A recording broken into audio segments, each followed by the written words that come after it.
ముసలు ఇప్పుడు రాష్ట్రం అంతా కమ్మేస్తుండడంతో ఈ దాన్ని సరిచేయడంలో భాగంగా మరింత ఆలస్యం అయ్యే అవకాశం ఈ ప్రకటన విషయంలో వచ్చే అవకాశం ఉంది. ఒకవేళ ప్రకటన ఈ రోజే విడుదలైతే సీఎం జగన్ తన పంతం నెగ్గించుకున్నారని, విడుదల కాకపోతే కనుక పార్టీ పెద్దల మాట విన్నారని మనం భావించాల్సి ఉంటుంది. నవీన్, మెజారిటీ మంత్రులను మార్చనున్నట్లుగా, మరొక వైపు సీట్లను నిరాకరించనున్నట్లుగా పెద్ద ఎత్తున వినిపిస్తూ ఉంది కదా చాలా రోజులుగా. ఏంటి మంత్రులు ఏ నిర్ణయం తీసుకునేందుకు అవకాశం ఉంటుంది, మారిస్తే ఎంతవరకు ఉండేందుకు?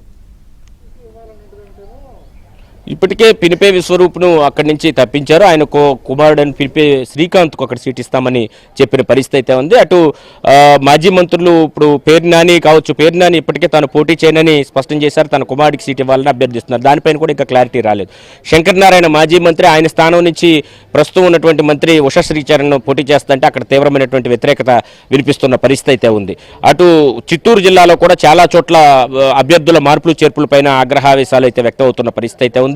అటు తూర్పు పశ్చిమ గోదావరి జిల్లాలో మార్పులు చేర్పుల విషయంలో చాలా ఆచితూచి వ్యవహరిస్తున్నారనుకోవచ్చు. ఎందుకంటే అక్కడ టీడీపీ జనసేన ప్రభావం విపరీతంగా ఉన్న నేపథ్యంలో అక్కడ ఎవరికి సీట్లు ఇవ్వాలి ఏంటి అనే దాని మీద కూడా 1-2 సార్లు ఆలోచిస్తున్న పరిస్థితి. ముఖ్యంగా మొన్న భీమవరం సభలో కూడా ముఖ్యమంత్రి జగన్మోహన్ రెడ్డి పవన్ కళ్యాణ్ను టార్గెట్ చేస్తూ ఆ ప్రాంతంలో, అంటే పవన్ కళ్యాణ్కి బలం ఎక్కువగా ఉన్న ప్రాంతంలోనే అంత డీటెయిల్డ్గా మాట్లాడారంటే దాని అర్థం ఒక రకంగా అక్కడ పార్టీకి తీవ్ర ఇబ్బందులు ఉన్నాయి కాబట్టి ఆ స్థాయిలో మాట్లాడకపోతే పార్టీ తిరిగి నిలదొక్కుకోవడం కష్టమని భావిస్తున్న పరిస్థితి.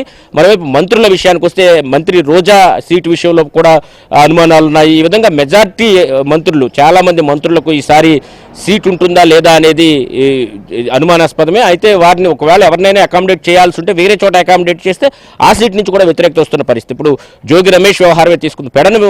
పెడన్లో జోగి రమేష్ ఖచ్చితంగా ఆయనకు వ్యతిరేక పవనాలు వీస్తున్నాయి. ఆయన ఇటు మైలవరంలో కూడా తనకు సంబంధించిన అనుచరులతో ఇబ్బందులు కలుగజేస్తుంటూ ఇటు మైలవరం అటు పెడను 2 సీట్లు కూడా ఇప్పుడు ఇరకాటంలో పడ్డాయి. అంటే ఒక వ్యక్తికి మంత్రి ఇవ్వడం ద్వారా 2 సీట్లు కోల్పోవాల్సి వస్తుందని కూడా పార్టీలో అంతర్గతంగా చర్చలు నడుస్తున్న పరిస్థితి. అయితే దీనిపైన ముఖ్యమంత్రి ఏ నిర్ణయం తీసుకుంటారనేది కూడా చూడాల్సి ఉంది. అటు గుంటూరు జిల్లాలో మంత్రి విడుదల రజనీని గుంటూరు వెస్ట్కు పంపించిన పరిస్థితి. అక్కడ వెస్ట్లో నిన్న ఆవిడ కార్యాలయంపై ఎవరో దాడి చేస్తే 36-40 మందిని అరెస్ట్ చేయించి జైల్లో పెట్టింది. ఇదంతా వ్యతిరేకత మూటగట్టుకుంటున్నారు వైసీపీ నాయకులు ఆఖరి నిమిషంలో అనేది కూడా ఆ పార్టీ నేతలే చెబుతున్నారు. మంత్రిని అక్కడి నుంచి అక్కడికి మార్చిన చిలకలూరుపేటలో గెలవని మంత్రి గుంటూరు వెస్ట్లో ఎలా గెలుస్తుందని కూడా ఆ పార్టీ నేతలే ప్రశ్నిస్తున్న పరిస్థితి అయితే ఉంది. మెజారిటీ మంత్రుల స్థానాల్లో మార్పులు చేర్పులు ఉంటాయి. అటు వేమూరు కావచ్చు, అదేవిధంగా రేపల్లె కావచ్చు, అక్కడ ఉన్నటువంటి నియోజకవర్గ ఇన్ఛార్జీలను మారుస్తున్నారు. దీనిపైన అక్కడ తీవ్ర ఆగ్రహావేశాలు వ్యక్తం అవుతున్నాయి. వేమూరు నుంచి సంతనూతలపాడుకు మంత్రి మేరుగు నాగార్జున ఇప్పటికే మార్చేశారు. అదేవిధంగా రేపల్లి నుంచి అక్కడ నుంచి ఆనగడ్డకి వెళ్ళాలని మోపిదేవికి చెప్తున్న పరిస్థితి అయితే ఉంది. కాబట్టి ఇవన్నీ ఈ మార్పులు, మోపిదేవి ఎంపీగా ఉన్నారు ప్రస్తుతం, ఆయనకు చెప్పిన పరిస్థితి అయితే ఉంది. ఈ విధంగా ఈ మార్పులు చేర్పులు అనేది పాజిటివ్గా రిఫ్లెక్ట్ అవ్వకపోగా నెగిటివ్గా పార్టీకి నెగిటివ్గా పరిణమించే అవకాశం ఉందని కూడా పార్టీ శ్రేణులు భావిస్తున్నారు. ఒక రకంగా వైసీపీ అధినేత జగన్మోహన్ రెడ్డి మార్పులు చేర్పులు పెట్టుకుని సెల్ఫ్ గోల్ వేసుకున్నారనే మాట కూడా పార్టీలో అయితే గట్టిగా వినిపిస్తోంది.